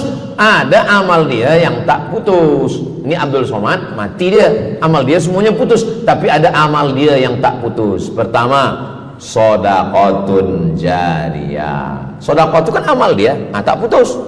Sedekah dia bina masjid dia, sedekah dia tahfiz Quran. Budak-budak tahfiz Quran itu menghafal Quran, jadi tuan guru, punya murid, punya pondok, maka tak putus. Amal dia tapi tak putus. Yang kedua, ilmun yuntafa'u bih, mengajar dia, diamalkan orang, tak putus. Waladun solihun, anak soleh. Anak soleh itu maksudnya, anak soleh itu kan amal dia. Nah, itu yang banyak orang yang tak paham. Macam mana amal soleh, macam mana amal soleh itu amal kita? Macam mana anak soleh itu amal kita? Kalau istri, mohon maaf, kalau istri awak cuma awak tengok saja, apakah mungkin dia hamil? Nah, itu dah payah betul dah menjelaskan. Maknanya anak kita itu amal kita. Maka kalau kita mati, dia tetap mengalir. Bukan berarti doa orang lain tak sampai. Ini banyak orang salah faham. Selepas orang meninggal, tak usah baca doa lagi, tak usah Allah maafir lahu lagi, tak usah baca Yasin lagi, tak sampai. Maksud putus itu amal orang mati itu putus. Kalaulah putus amal orang hidup kepada orang mati, tak ada salat jenazah. Nanti kalau ada orang mengatakan tak usah baca doa, kita udah putus semua, nanti bila dia mati jangan sembahyangkan. Sebab sembahyang jenazah itu kan amal orang hidup untuk orang mati. Allahu Akbar, Allahu Akbar, Al-Fatihah, Allahu Akbar, salawat, Allahu Akbar, Allahumma fir lahu warhamhu wa'afihi wa'fu anhu, Allahu Akbar, Allahumma la tahrimna ajrahu wa la taftina ba'dahu wa waghfir lana wa lahu wa li ikhwanina alladhina sabaquna bil iman wa la taj'al fi qulubina ghillan lil ladzina amanu rabbana innaka ra'ufur rahim. Empat itu sampai, Al-Fatihah sampai, doa sampai, Al-Fatihah sampai, solawat sampai, doa takbir 3 sampai, doa takbir 4 pun sampai. Itu maknanya amal orang hidup sampai, tapi amal orang mati putus. Apakah orang mati itu tetap beramal? Orang mati tetap beramal, tapi katanya putus. Yang putus itu amal wajib. Sholat wajib, tak wajib lagi. Puasa wajib, tak wajib lagi. Adapun amal yang tak wajib, makanya kalau ada suami yang tak mau amal wajib, suruhlah dia mati. Mana dalil ustadz bahwa orang mati tetap beramal? Waktu Nabi Muhammad SAW Isra Mi'raj, Nabi Isra Mi'raj, Nabi tengok Nabi Musa sholat di dalam kuburnya. Padahal Nabi Musa sudah meninggal. Itu menunjukkan orang meninggal pun beribadah, tapi ibadah dia tidak wajib lagi.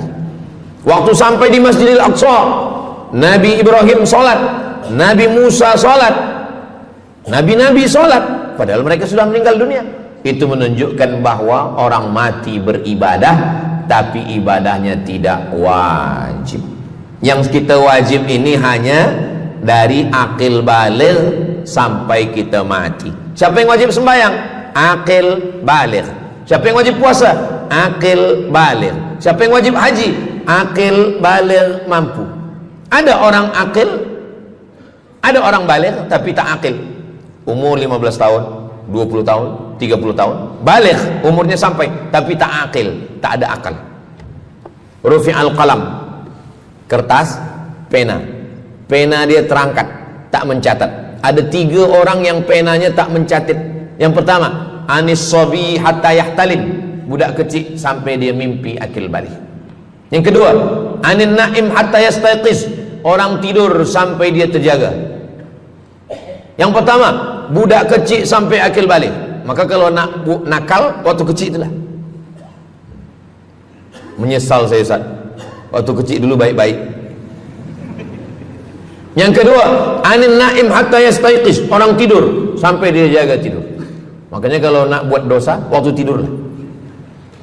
Ada seorang suami tidur, selepas itu dia terjaga, dia katakan ke istri dia, Adinda, buah hati belayan jiwa, siang dan malam terbayang-bayang, makan tak kenyang, tidur tak lelap. Abang bermimpi malam tadi. Mimpi apa? Mimpi berbini lagi. Kata istri dia, engkau tidur lagi, mimpi lagi, ceraikan dia. Macam mana nak tidur lagi? Begitulah. Tapi perempuan ini tak ada di Brunei, di kampung saya. Sini baik-baik. Orang tidur, dia tidak boleh dihukum, sebab mimpi kita tak boleh buat-buat. Anin naim hatta yastayqis, orang tidur sampai dia jaga tidur. Anil majnun hatta yafiq, orang gila sampai sehat. Orang gila tak diambil hukum, tak wajib sembahyang, tak wajib puasa. Itu maka kadang isteri kalau ada lelaki tak sembahyang, abang ni gila ke? Kata, aku tergila-gila dengan kamu sayang. Jadi siapa yang wajib? Macam mana dengan orang yang pikun, hilang ingatan? Hilang ingatan bila dari mula zuhur azan sampai waktu asar habis, ingatan dia hilang, maka dia tak wajib sembahyang. Tapi bila dia ingat sekejap, dia wajib lagi. Itu pula masalahnya Ustaz. Laki saya ni hilang ingatan waktu sembahyang saja. Lepas tu ingat balik berakal. Kata orang kalau sudah tua kita mengalami namanya demensia. Manusia demensia, amnesia. Amnesia tak ingat apa-apa, semua lupa. Itu maka kita bila nak pergi kemana-mana guna helmet, sebab bila kepala ni terantuk lupa. Ada kawan saya, dia hafaz Quran 30 juz, ceramah tazkirah kemana-mana, bawa kereta jatuh. Kata dia banyak ayat-ayat yang hilang, maka aku kalau sembahyang ayat pendek-pendek. Kata saya, bang, di kampung saya dulu kalau ada radio yang dah tua yang rosak, itu biasa kita pukul mau elok balik. Cuba antukkan sekali lagi, kata saya. Kata dia, aku takut kalau aku antukkan Fatihah ni pula hilang. Maka Islam ini datang menjaga 5. Pertama, menjaga akal. Tak boleh minum khamar, tak boleh guna khamar, narkotik. Menjaga diri, tak boleh bunuh diri. Menjaga kehormatan, tak boleh menghina orang. Menjaga agama, tak boleh membawa aliran sesat, ateis, tak percaya, kekafiran. Menjaga harta, tak boleh ada mencuri, tak boleh ada dusta, tak boleh ada akad bohong, tak boleh ada tipu, tak boleh ada gharar, tak boleh ada zulm, tak boleh ada ghish. Man ghasyana falaysa minna. Siapa yang menipu kami, maka dia bukan golongan kami. Jadi berdasarkan 8 keutamaan ini, kalau ingat 8-8-nya, alhamdulillah. Hari, 3 hari, sepekan, sebulan, lutut dia sihat kering, dia datang lagi kepada Imam Abdurrahman Ibnu Mahdi. Alhamdulillah Imam Abdurrahman Ibnu Mahdi, lutut saya sudah sihat. Apa hubungan lutut dengan sedekah? Rupanya setiap orang yang mengambil air untuk minum, untuk berwudu, untuk mandi, untuk memasak, selepas itu mereka berdoa, ya Allah, berikanlah kebaikan kepada orang yang sudah membagikan air ini. Ad-du'a silahul mu'min, doa senjatanya orang beriman. Kisah ini ada dalam kitab Sa'ah wa Sa'ah, Ajaib wa Taraif. Semua ada saatnya. Beberapa kisah-kisah yang ajaib diceritakan oleh Syekh Abu Amr Al-Misri dalam judul buku Sa'ah wa Sa'ah, Gharaib wa Taraib. Sudah diterjemahkan ke dalam bahasa Melayu, judulnya Semua Ada Saatnya. Nama penerjemahnya Abdul Somad. Boleh dicari di google.com. Semua ada saat. Lalu kemudian saya sampaikan hadis ini di masjid. Dawu mardakum bis sadaqah. Obatilah orang yang sakit di antara kamu dengan sedekah. Selepas itu saya turun dari masjid, saya pergi ke kereta, di parking, datang seorang jamaah. Memang yang Ustaz sampaikan tadi betul. Kata saya, memang betul. Takkan saya sampaikan tak betul? Apa maksud awak? Betul.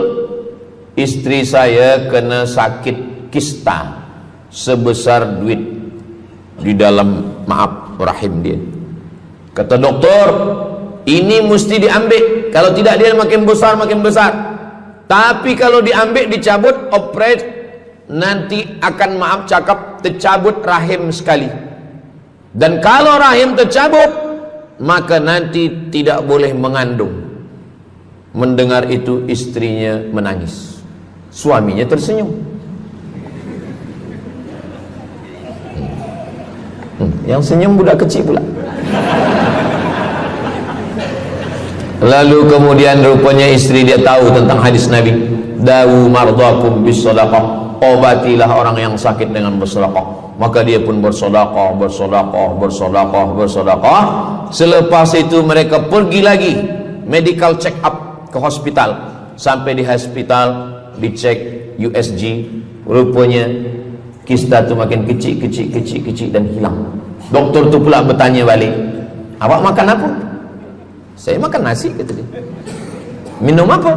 Minum teh tarik. Saya amalkan hadis Nabi Muhammad SAW, dawu mardakum bis sadaqah. Kata doktor, awak tak perlu operate dan ini tidak perlu dibelah, dan rahim awak masih boleh mengandung. Istrinya tersenyum, lakinya pula menangis. Begitulah Allah Subhanahu wa ta'ala. Syekh Abu Amr Al-Misri bercerita tentang seorang perempuan di Saudi Arabia. Dia pergi ke Amerika. Kata doktor di Amerika, kamu sudah balik ke rumah, makan kenyang, tidur lelap. Nanti kalau puan-tuan pergi hospital, lalu dokter bercakap, balik ke rumah, makan kenyang, tidur lelap. Itu maknanya malaikat maut dah dekat, tak ada obat. Maka dia pun balik ke Saudi Arabia. Dia ambil harta dia, dia sedekah, dia bagi, sisa dia bagikan baki sikit untuk ahli waris. Selepas itu last kali dia pergi lagi ke Amerika, last medical check up. Apa kata doktor di Amerika? Kami sudah cek, kamu sihat walafiat. Banyak sekali orang-orang yang diberikan Allah Subhanahu wa taala keutamaan dengan sedekah, mukjizat bahwa Nabi SAW sudah meninggal dunia, tapi mukjizatnya masih ada sampai akhir zaman ini. Di antaranya adalah dawu mardakum bis sadaqah, obatilah orang yang sakit di antara kamu dengan bersedekah. Yang ketujuh, yatsba'ul mayyita salasun, yang mengiringi mayat orang mati ke liang lahat ada tiga. Yang pertama, mal. Bahasa Arabnya mal, orang kita menyebut mall, harta. Yang mengiringi manusia ke liang lahat, yang pertama maluhu, harta. Yang kedua ahluhu, istri, anak, menantu, kawan, jiran, sahabat. Yarji'usnani, yang dua ni balik ke rumah.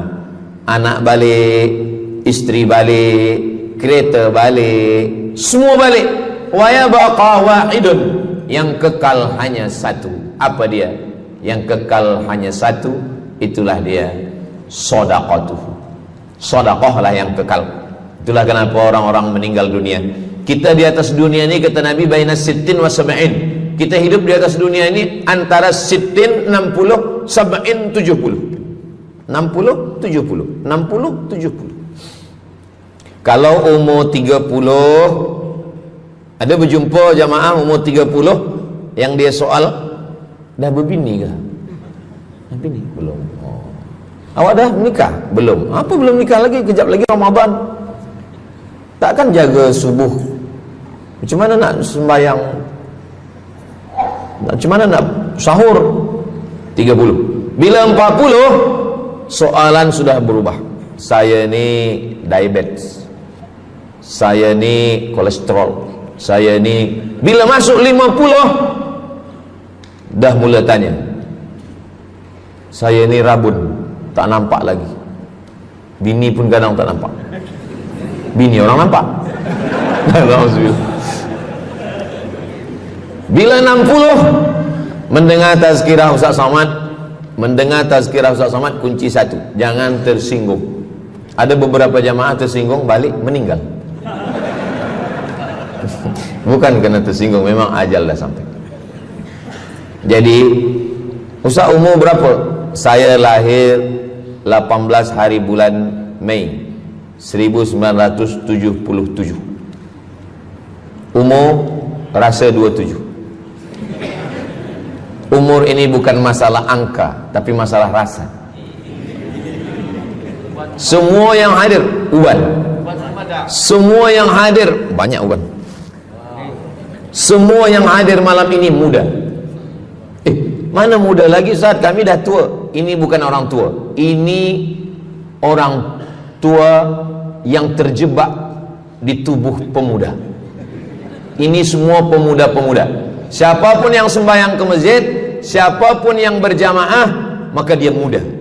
Siapapun yang tidur di rumah tak sembahyang, dia sudah tua. Lautan kan kuseberangi, gunung kan kudaki, masjid kulalui. Ini orang tua semua. Jadi tua dan muda itu bukan masalah usia, bukan masalah umur, tapi masalah perasaan kita.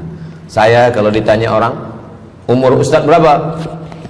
Qamariyah apa Syamsiah? Muharram Safar apa Januari Februari? Jadi masalah umur ini insya Allah kita semua dibagi Allah kesehatan. Amin ya rabbal alamin. Yang sakit-sakit diangkat Allah penyakitnya. Amin. Jadi kata Nabi SAW, semuanya tinggal. Wa yabqa wahidun, yang tinggal hanya satu. Wa amaluhu, di antara amal adalah sedekah. Itu yang ketujuh. Nabi meninggal umur 63 tahun. Abu Bakar Siddiq 63 tahun. Imam Syafi'i lahir 150, meninggal 204. Imam Syafi'i lahir di Gaza, Palestina. Semoga Allah menolong saudara kita di Palestina. Imam Syafi'i lahir di Palestina, di Gaza 150 Hijrah. Meninggal di Fustat, Kahirah, Mesir 204. Imam Syafi'i umurnya hanya 54 tahun. 50 muda. Tapi Imam Syafi'i berada di alam barzah 204, sekarang sudah 1447, 1447 tahun. Apa maknanya? Berarti Imam Syafi'i di alam kubur sudah 1200 tahun. Soalan, lebih lama di atas tanah atau di dalam tanah? Lebih lama di alam barzah. Di alam rahim 9 bulan 10 hari. Di alam dunia 63 tahun. Kalau sampai di alam kubur menunggu hari kiamat. Imam Syafi'i sudah 1200 tahun. Tapi setiap detik, setiap menit, setiap jam, dari maghribi sampai ke Nusantara, semua orang menyebut nama Syafi'i, Syafi'i, Syafi'i, Syafi'i. Setiap kampung ada nama orang Syafi'i. Setiap kawasan ada nama orang Syafi'i. Begitulah mulianya Imam Syafi'i. Kita, seandainya kita mati, berapa lama lagi kita di alam barzah? Dulu ada yang mengatakan kiamat 2012, rupanya tak jadi. Kan ada filmnya, kiamat 2012, Steven Spielberg. Tak jadi. Yas'alunaka 'anis sa'ati ayyana mursaha. Mereka bertanya kepadamu tentang hari kiamat. Qul, katakan, la ya'lamuha illa hu. Yang tahu hanya Allah Subhanahu wa ta'ala. Pikirkan, kalau kita mati, apa yang akan mengalir? Rumah kita dijual, anak kita dibagi-bagi kepada ahli waris. Kereta kita dijual semuanya. Tapi orang yang membina masjid di Brunei Darussalam, masjid dah cantik-cantik, besar-besar, elok-elok. Tadi kami cerita tentang Muslim yang ada di Kamboja, yang ada di Vietnam, yang ada di Myanmar, kesusahan, kepayahan, yang ada di Palestina. Itu kalau kita tolong, mengalir sampai hari kiamat. Kita fikirkan apa yang akan mengalir selepas kita mati menghadap Allah Subhanahu wa ta'ala. Di antara yang pasti mengalir, anak belum tentu. Waktu kita hidup dia soleh, selepas kita mati dia stres. Na'udzubillah. Mudah-mudahan anak-anak kita semua anak-anak yang soleh-soleh. Tapi yang pasti adalah sedekah. Maka kita siapkan sedekah menolong agama Allah Subhanahu wa ta'ala. Yang ke-8, kata Nabi SAW, idza matal insan, hadisnya ada dalam Sahih Muslim. Idza matal insan, ada orang yang membaca hadis ini idza mata ibnu Adam. Idza mata ibnu Adam itu terjemah, bukan bunyi teks. Bunyi teksnya idza matal insan. kalau manusia mati, inqata'a, putus. Tapi banyak yang salah faham tentang hadis nih. Kamu malam ni tak ada buat kenduri orang mati, tak ada baca doa, tak ada baca yasin, tak ada baca tahlil. Idza matal ibnu Adam, kalau manusia sudah mati, putus. Jangan kirim-kirim doa lagi. Banyaklah soalan ke saya, Ustaz Abdul Somad, ya, macam mana kalau orang sudah mati tak ada anak, lalu siapa yang mendoakan dia? Kata saya, yang mendoakan dia saya. Allahumma ighfir lahu warhamhu wa'afihi wa'fu anhu. Siapa yang akan bacakan Al-Fatihah untuk dia? Saya akan bacakan Al-Fatihah. Saya tengok muka dia macam ragu. Dia tak percaya Fatihah ini sampai. Siapa yang tak percaya Fatihah sampai, saya tak marah, sebab ni masalah yang ghaib. Siapa yang tak percaya Yasin itu sampai, siapa yang tak percaya Fatihah itu sampai, saya tak marah. Bagi saja nama semua lengkap dengan bin. Nanti bila mati saya kirim. Bila tak sampai, cepat-cepat bagi tahu. Idza matal insan, kalau manusia mati, inqata'a amaluhu, yang putus tu amal dia, amal yang mati itu. Misal ini ada orang mati, namanya Abdul Somad. Jika saya sebut nama lain tersinggung pula. Ada orang mati namanya Abdul Somad. Idza matal insan, kalau Abdul Somad ni mati, inqata'a amaluhu, maka yang putus tu amal dia. Amal Abdul Somad ni yang putus. Amal orang Brunei untuk Abdul Somad putus atau tak putus? Tidak putus. Datang berita, mereka tengok di Instagram Abdul Somad, Ustadz Abdul Somad Official. Bagi yang belum follow, cepat follow. Dapat berita, Ustadz Somad sudah meninggal. Orang Bandar Seri Begawan, semua orang Brunei mengirimkan Al-Fatihah, mereka sholat ghaib. Sampai apa tak sampai? Sampai. Jadi mana yang putus itu apa maknanya? Amal dia putus, amal orang mati ini putus. Amal orang hidup kepada yang mati tak putus. Saya bilang sekali lagi, yang putus itu amal orang mati. Amal orang mati putus. Apa maksud amal orang mati putus? Kepada muslimin muslimat, sila datang ke masjid yang akan membagi tazkirah almarhum Abdul Somad. Itu putus. Mana boleh tazkirah lagi? Orang mati itu amalnya putus, tapi amal orang hidup untuk orang mati tidak putus. Kalau memang putus, kenapa ada amalnya yang tak putus? Ada amal dia yang tak putus. Ini Abdul Somad mati dia, amal dia semuanya putus, tapi ada amal dia yang tak putus. Pertama, sedekahun jariyah. Sedekah itu kan amal dia, tak putus. Sedekah dia bina masjid dia, sedekah dia tahfiz Quran. Budak-budak tahfiz Quran itu menghafal Quran, jadi tuan guru, punya murid, punya pondok, maka tak putus. Amal dia tapi tak putus. Yang kedua, ilmun yuntafa'u bih, mengajar dia, diamalkan orang, tak putus. Waladun salihun, anak soleh. Anak soleh itu maksudnya, anak soleh itu kan amal dia. Itu yang banyak orang yang tak paham. Macam mana amal soleh macam mana amal soleh itu amal kita? Macam mana anak soleh itu amal kita? Kalau istri, mohon maaf, kalau istri awak cuma awak tengok saja, apakah mungkin dia hamil? Itu dah payah betul dah menjelaskannya. Maknanya anak kita itu amal kita. Maka kalau kita mati, dia tetap mengalir. Bukan berarti doa orang lain tak sampai. Ini banyak orang salah faham. Selepas orang meninggal, tak usah baca doa lagi, tak usah Allahumma ighfir lahu lagi, tak usah baca Yasin lagi, tak sampai. Maksud putus itu amal orang mati itu putus. Kalaulah putus amal orang hidup kepada orang mati, tak ada salat jenazah. Nanti kalau ada orang mengatakan, tak usah baca doa, kita udah putus semua. Nanti bila dia mati, jangan sembayangkan. Sebab sembahyang jenazah itu kan amal orang hidup untuk orang mati. Allahu Akbar, Allahumma Allahu Akbar, Al-Fatihah, Allahu Akbar, salawat. Allahu Akbar. Allahumma ighfir lahu warhamhu wa'afihi wa'fu anhu. Allahu Akbar. Allahumma la tahrimna ajrahu wa la taftina ba'dahu wa ighfir lana wa lahu wa li ikhwanina alladhina sabaquna bil iman wa la taj'al fi qulubina ghillan lil ladzina amanu rabbana innaka ra'ufur rahim.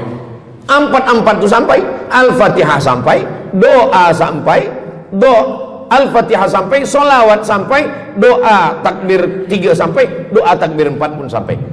Itu maknanya amal orang hidup sampai, tapi amal orang mati putus. Apakah orang mati itu tetap beramal? Orang mati tetap beramal, tapi katanya putus. Yang putus itu amal wajib. Sholat wajib, tak wajib lagi. Puasa wajib, tak wajib lagi. Adapun amal yang tak wajib, makanya kalau ada suami yang tak mau amal wajib, suruhlah dia mati. Mana dalil Ustadz bahwa orang mati tetap beramal? Waktu Nabi Muhammad SAW Isra Mi'raj, Nabi Isra Mi'raj, Nabi tengok Nabi Musa sholat di dalam kuburnya, padahal Nabi Musa sudah meninggal.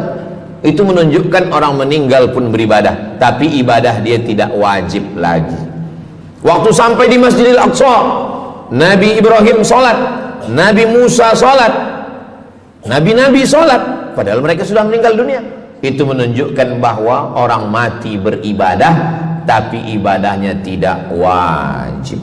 Yang kita wajib ini hanya dari akil baligh sampai kita mati. Siapa yang wajib sembahyang? Akil baligh. Siapa yang wajib puasa? Akil baligh. Siapa yang wajib haji? Akil baligh mampu. Ada orang akil, ada orang baligh tapi tak akil. Umur 15 tahun, 20 tahun, 30 tahun, baligh umurnya sampai tapi tak akil, tak ada akal. Rufi'al qalam, kertas, pena. Pena dia terangkat, tak mencatat. Ada 3 orang yang penanya tak mencatat. Yang pertama, anis sobi hatta yahtalim, budak kecil sampai dia mimpi akil balik. Yang kedua, anin naim hatta yastayqiz, orang tidur sampai dia terjaga. Yang pertama, budak kecil sampai akil balik. Maka kalau nak nakal waktu kecil itulah. Menyesal saya Ustaz, waktu kecil dulu baik-baik. Yang kedua, anin naim hatta yastayqiz, orang tidur sampai dia jaga tidur. Makanya kalau nak buat dosa, waktu tidur. Ada seorang suami tidur, selepas itu dia terjaga, dia katakan ke istri dia, Adinda, buah hati belayan jiwa, siang dan malam terbayang-bayang, makan tak kenyang, tidur tak lelap. Abang bermimpi malam tadi. Mimpi apa? Mimpi berbini lagi. Kata istri dia, engkau tidur lagi, mimpi lagi, ceraikan dia. Macam mana nak tidur lagi? Begitulah. Tapi perempuan ini tak ada di Brunei, di kampung saya. Sini baik-baik. Orang tidur dia tidak boleh dihukum, sebab mimpi kita tak boleh buat-buat. Anil naim hatta yastayqiz, orang tidur sampai dia jaga tidur. Anil majnun hatta yafiq, orang gila sampai sehat. Orang gila tak diambil hukum, tak wajib sembahyang, tak wajib puasa. Itu maka kadang isteri kalau ada lelaki tak sembahyang, abang ni gila ke? Kata, aku tergila-gila dengan kamu sayang. Jadi siapa yang wajib? Macam mana dengan orang yang pikun, hilang ingatan? Hilang ingatan bila dari mula zuhur azan sampai waktu asar habis, ingatan dia hilang, maka dia tak wajib sembahyang. Tapi bila dia ingat sekejap, dia wajib lagi. Itu pula masalahnya Ustaz. Laki saya ni hilang ingatan waktu sembahyang saja. Lepas tu ingat balik. Balik, berakal. Kata orang, kalau sudah tua kita mengalami namanya demensia. Manusia, demensia, amnesia. Amnesia tak ingat apa-apa, semua lupa. Itu maka kita bila nak pergi kemana-mana guna helmet, sebab bila kepala ni terantuk lupa. Ada kawan saya, dia hafaz Quran 30 juz. ceramah tazkirah kemana-mana, bawa kereta jatuh, kata dia banyak ayat-ayat yang hilang, maka aku kalau sembahyang ayat pendek-pendek. Kata saya, bang, di kampung saya dulu kalau ada radio yang dah tua, yang rosak, itu biasa kita pukul mau elok balik. Cuba antukkan sekali lagi, gitu. Kata dia, aku takut kalau aku antukkan Fatihah ni pula hilang. Maka Islam ini datang menjaga 5. Pertama, menjaga akal. Tak boleh minum khamar, tak boleh guna khamar, narkotik. Menjaga diri, tak boleh bunuh diri. Menjaga kehormatan, tak boleh menghina orang.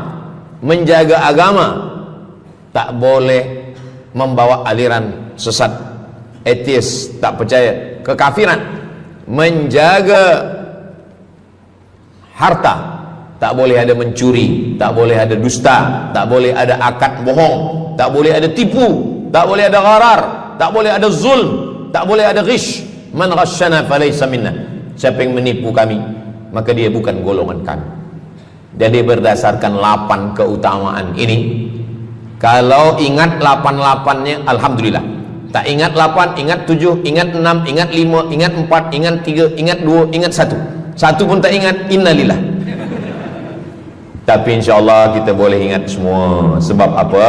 Sebab tazkirah malam ini direkodkan.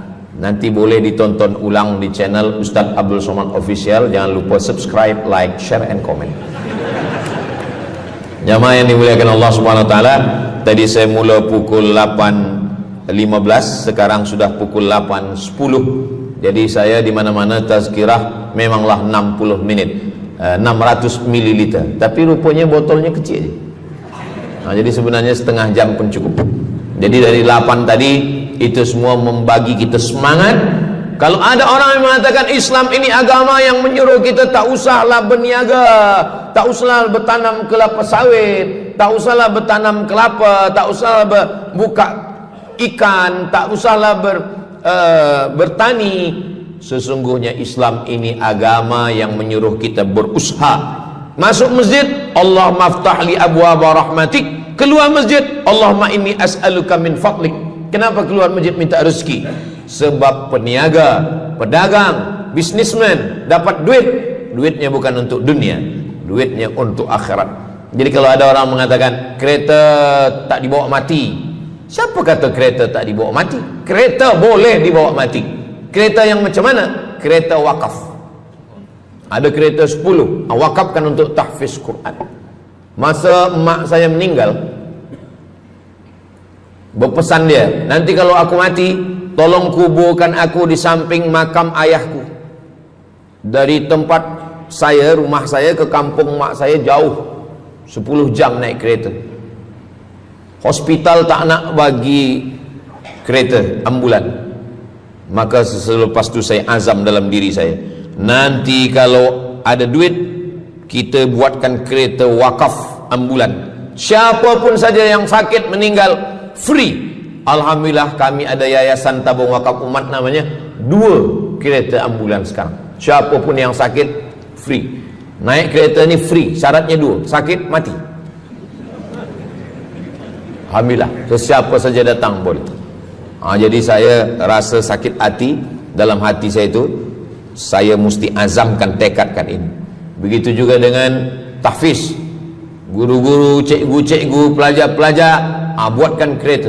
Begitu juga dengan rumah.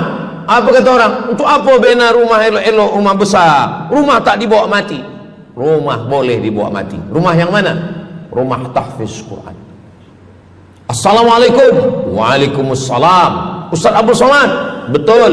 Saya ada rumah Ustaz, 9 bilik, 2 aras, parking lapang. Rumah siapa? Tak tahu. Ini rumah siapa Tuan? Tuan Haji. Rumah saya. Tuan Haji di mana sekarang? Saya di Surabaya, Ustaz Abdul Somad. Rupanya dia dulu kerja kilang minyak di Riau, Sumatera. Lepas pencen dia balik